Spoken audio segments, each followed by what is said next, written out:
Episode की शुरुआत एक फ्लैशबैक से होती है, हैंक पर अटैक के बाद का वक्त। हॉस्पिटल के अंदर वॉल्ट सीधा गस फ्रिंग तक पहुंचकर उसे कन्फ्रंट करने की कोशिश करता है। इस वक्त माइक चुपचाप साइड से निकल जाता है क्योंकि उसने अभी अभी लियोनेल सालामैंका को मार दिया होता है। नर्सिंग होम में हेक्टर सालामैंका न्यूज़ देख रहा होता है, उसकी आंखों में गुस्सा उबल रहा होता है। तभी गस आता है, बिल्कुल ठंडी मुस्कुराहट के साथ। वो हेक्टर के सामने बैठकर पूरी तफसील से बताता है कि कजिन्स कैसे मरे, बोल्सा कैसे मरा और कार्टेल कितना टूट रहा है। ये सब बताते वक्त गस के चेहरे पर एक सैडिस्टिक सुकून होता है। हेक्टर जवाब नहीं दे सकता, सिर्फ गुस्से से कांप रहा होता है। गस जाते वक्त उसके घुटनों को हल्का सा टैप करता है, बिल्कुल तंज के साथ। सीन शिफ्ट होता है। प्रेजेंट डे, वॉल्ट अपनी PET CT स्कैन के बाद ऑन्कोलॉजी क्लिनिक में होता है। एक पेशेंट उसका दुख बांटने की कोशिश करता है, पर वॉल्ट उसको काट देता है। वॉल्ट के लिए कंट्रोल सब कुछ है। वो कहता है कि कोई भी बीमारी किसी को कंट्रोल नहीं कर सकती जब तक वो खुद डिसाइड ना करे।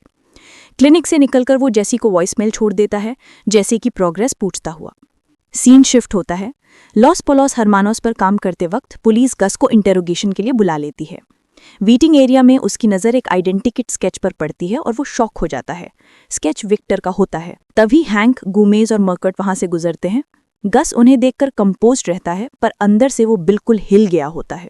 इंटेरोगेशन रूम में गस बिल्कुल कॉन्फिडेंट अंदाज में बैठता है।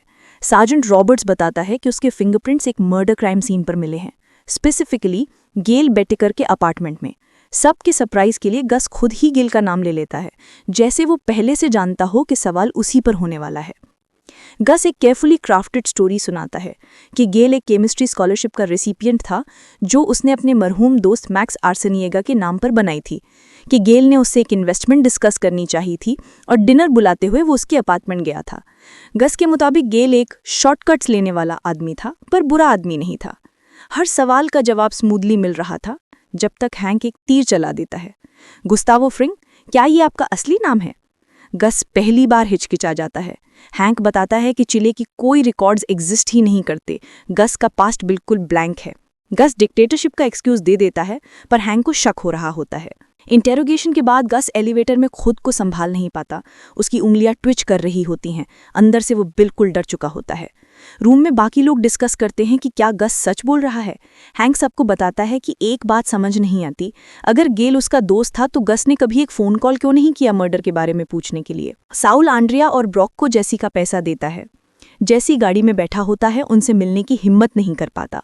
साउल उसे एडवाइस देता है कि अगर जेसी को वाकई परवाह है तो उसे खुद मिलना चाहिए। स्काइलर घर में वैक्यूम सील्ड कैश को कपड़ों के साथ हैंग करती है, पर वजन से रॉड टूट जाती है। मजबूरन वो पैसा क्रॉल स्पेस में डाल देती है। ये जगह बाद में ह्यूज सिंपल बनने वाली होती है। डिनर पर वॉल्ट जूनियर वॉल्ट से उसकी टेस्ट रिपोर्ट्स पूछता है।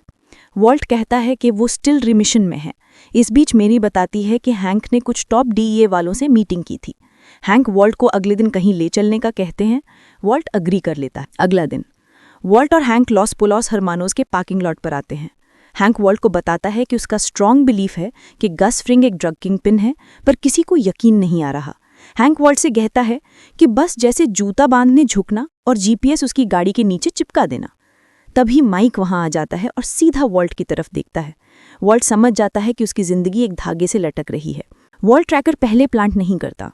अंदर जाकर गस को सीधा ट्रैकर दिखा देता है। गस बिल्कुल सीधी ठंडी आवाज में कहता है, डू इट।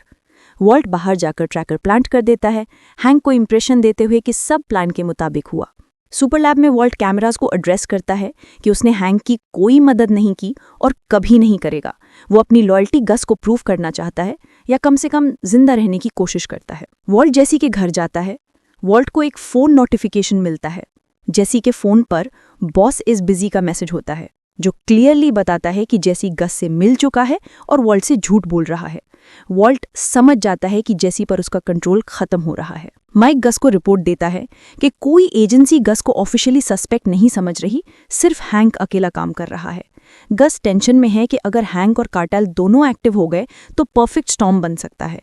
गस ट्रैकर गाड़ी से निकालकर एक न्यूज़पेपर स्टैंड पर चिपका देता है, एक symbolic middle finger to Hank's investigation. Gus फिर हेक्टर के पास जाता है। उसे बताता है कि उसने कार्टेल की अल्टीमेटम को रिजेक्ट कर दिया है और हैंक उसकी जिंदगी को खोद रहा है। हेक्टर रिएक्ट नहीं कर सकता, सिर्फ गुस्से से थरथराता रहता है। Flashback 1989, Mexico. एक लैविश हसींडा। गस और मैक्स आर्सेनिएगा पूल के पास बैठे हैं। हेक्टर आता है, पूल में पेशाब करता है सिर्फ इंसल्ट के लिए। डॉन एलाडियो बहुत फ्रेंडली टोन में आता है। मैक्स उनको समझाता है कि मेथ का बिजनेस कोकेन से ज़्यादा प्रॉफिटेबल है। गस की बॉडी लैंग्वेज रिस्पेक्टफुल है, ऑलमोस्ट सबमिसिव। एलाडियो अचानक मूड चेंज करता है कि उन्होंने कार्टेल के एरिया में ड्रग्स डिस्ट्रीब्यूट करके मीटिंग जोर से ली है। गस माफ़ी मांगता है कि सैंपल्स से फ्री दिए थे। तभी हेक्टर मैक्स को सीधा सर पर गोली मार देता है। गस चीखता हुआ उस पर झपटने की कोशिश करता है, पर हेक्टर और बोल्सा उसे नीचे दबा देते हैं, उसे फोर्स करते हैं कि अपने दोस्त की डेड बॉडी के पास देखे। एलाडियो कहता है कि तुम जिंदा इसलिए हो क्योंकि हमें पता है तुम वाकई कौन हो, मगर याद रखना तुम अब चिले में नहीं हो। वो चले जाते हैं और गस जिंदगी का सबसे गहरा जख्म अपने अंदर ले लेता है। ये मोमेंट उसको वो बनाता है जो वो आज है। सीन शिफ्ट होता है। Present nursing home. Gus Hector के पास लीन करता है। मेरी तरफ देखो। हेक्टर रिफ्यूज कर देता है। गस उसके शोल्डर पर एक ठंडा कैलकुलेटेड हाथ रखता है। हम फिर मिलेंगे, और चल देता है। हेक्टर गुस्से में जल रहा होता है।